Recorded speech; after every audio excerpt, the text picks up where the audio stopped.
ঠিক আছে চল। এ তো খুব সিরিয়াস কেস, ওনার ব্লাড ক্যান্সার হয়েছে। ম্যাডাম আপনি ভালো করে দেখুন। আমি দেখেছি, এটা মেনে নিতে হবে, ওনাকে কোনোদিন বলবেন না।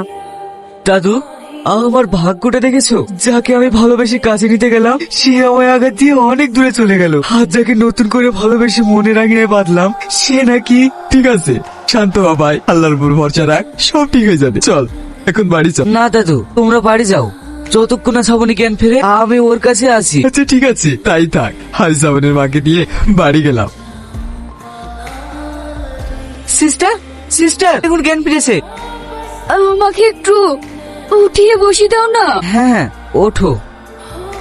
সত্যি আপনি যে কি মানুষ, সারা রাত এখানে বসে আছেন। এই তো গান ফিরেছে, যান এবার গিয়ে আপনি বিশ্রাম করেন। না সিস্টার, আমার কোনো অসুবিধা হচ্ছে না। সত্যি অনেক ভালোবাসা দেখেছি, আপনার মতো ভালোবাসা আমি কোথাও দেখিনি।